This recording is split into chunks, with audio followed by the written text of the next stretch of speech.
दोस्तों, एक बार फिर से आपके अपने यूट्यूब चैनल डीएलएड नॉलेज में स्वागत है। हम इस वीडियो में डीएलएड थर्ड सेमेस्टर के प्रथम प्रश्न पत्र शैक्षिक मूल्यांकन क्रियात्मक शोध एवं नवाचार का लघु उत्तरीय प्रश्न लेकर आए हुए हैं, जो परीक्षा के दृष्टिकोण से बहुत ही आवश्यक है। चलिए चलते हैं पहले क्वेश्चन की तरफ। हमारा पहला क्वेश्चन है कि सामुदायिक सहभागिता के संदर्भ में शिक्षक का क्या दायित्व होता है। तो ये दायित्व आपको बताना है। तो इसका आंसर जो होगा, जागरूक शिक्षक सामुदायिक दायित्व पूरा करता है कि उसके बच्चे पढ़े तथा बढ़े और देश के सशक्त नागरिक बने। शिक्षक भावी पीढ़ियों के दिमाग और चरित्र को आकार देकर सामाजिक कल्याण को बढ़ावा देता है, इसलिए शिक्षक का बहुत ही बड़ा महत्वपूर्ण है, याद रखिएगा। आगे बढ़ते हैं। ब्लूप्रिंट क्या है? ब्लूप्रिंट क्या है?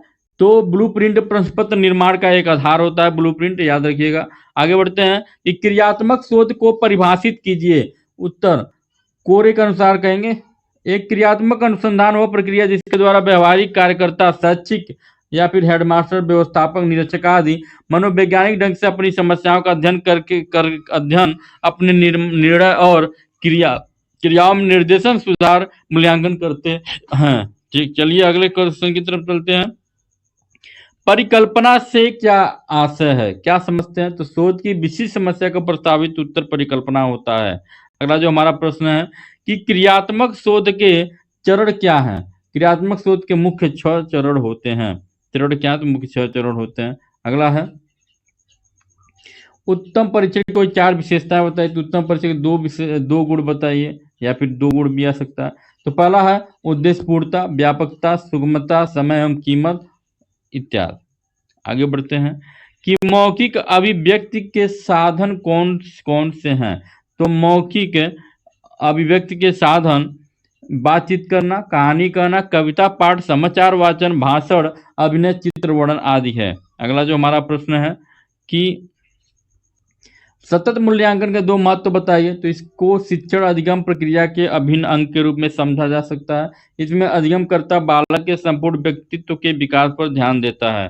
अगला जो हमारा प्रश्न है, मूल्यांकन के प्रमुख प्रकार बताएं। तो परिणात्मक मूल्यांकन, लिखित परीक्षा, मौखिक परीक्षा, प्रयोगात्मक परीक्षा, गुणात्मक मूल्यांकन, साक्षात्कार, अवलोकन, घटनावृत्ति, जांच, सूची और स्तर मापन, ये सब मूल्यांकन के प्रमुख प्रकार हैं।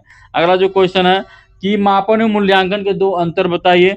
मापन मात्रात्मक होता है और मूल्यांकन गुणात्मक होता है।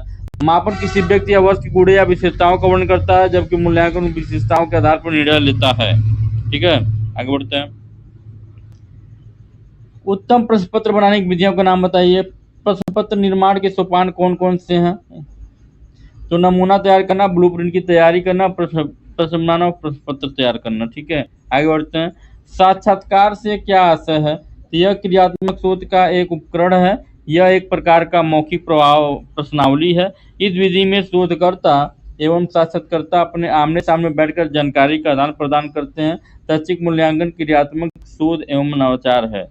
आगे बढ़ते हैं कि मांसपेशियां एवं आंगिक गतिविधियां मूल्यांकन के किस पक्ष से संबंधित होते हैं?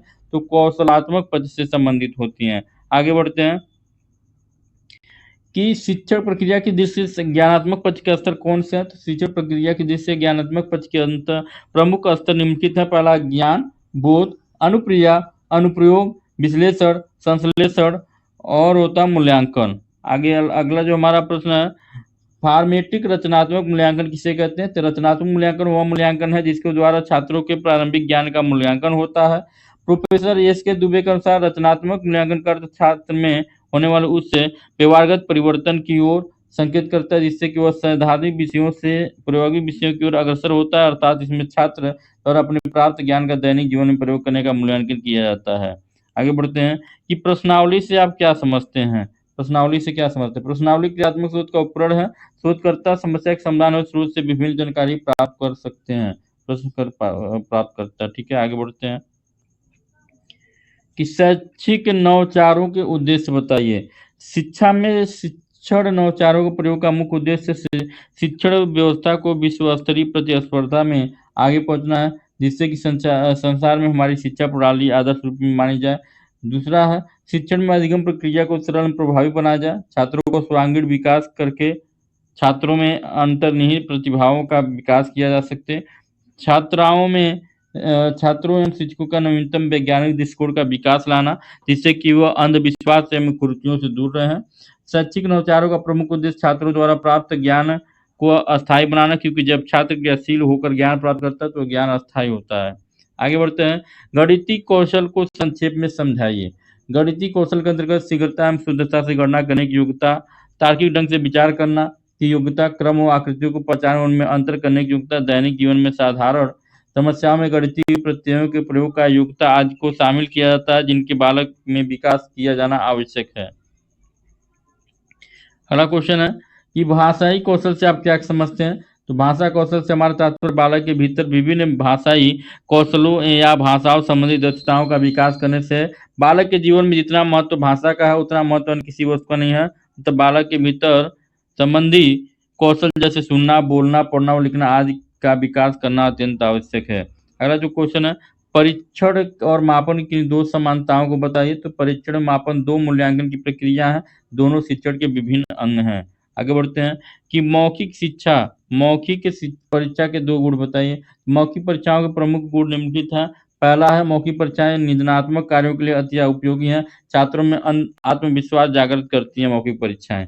आगे बढ़ते हैं, क्रियात्मक सोच का मूल आधार बताइए। समस्या हमारी और समाधान भी हमारा क्रियात्मक सोच का मूल आधार है। ठीक है।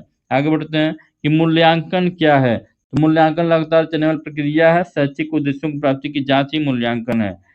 परिकल्पना क्या है?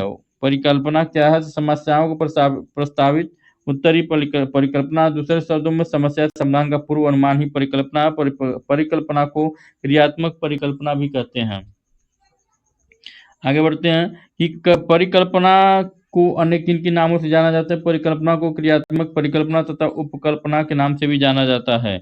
आगे बढ़ते हैं कि जिसके द्वारा व्यक्ति की विभिन्न योग्यताओं का मापन उसके व्यक्ति एवं रुचियों का अध्ययन किया जाता है, वो क्या कहलाता है? तो मूल्यांकन कहलाता है। क्या कहलाता है? मूल्यांकन कहलाता है। अगला जो हमारा प्रश्न है कि क्रियात्मक सोच के अंतर्गत निर्देशित प्रथम चरण क्या कहलाता है? समस्या का पहचान। शैक्षिक मापन का क्या अर्थ है? शैक्षिक मापन का अर्थ क्या है? तो शैक्षिक वेस्ले के अनुसार मापन मूल्यांकन का उपभाग है। मापन को मध्यमान, अंक, मात्रा, औसत तथा प्रतिशत आदि शब्दों द्वारा व्यक्त किया जाता है। मापन मात्रात्मक होता है। मापन का संबंध केवल भौतिक गुणों से ही है। समस्या का प्रस्तावित उत्तर क्या कहलाता है? समस्या का प्रस्तावित उत्तर परिकल्पना कहलाता है। और अगला जो क्वेश्चन है और लास्ट क्वेश्चन है, कैसा परीक्षण जो बार बार प्रयोग करने पर एक जैसा परिणाम देता है क्या कहलाता है? तो इसका जो सही जवाब हो जाएगा विश्वसनीयता कहलाता है। आज का वीडियो हमारा यहीं पे समाप्त होता है। मिलते हैं अगले वीडियो में, तब तक के लिए नमस्कार, जय हिंद।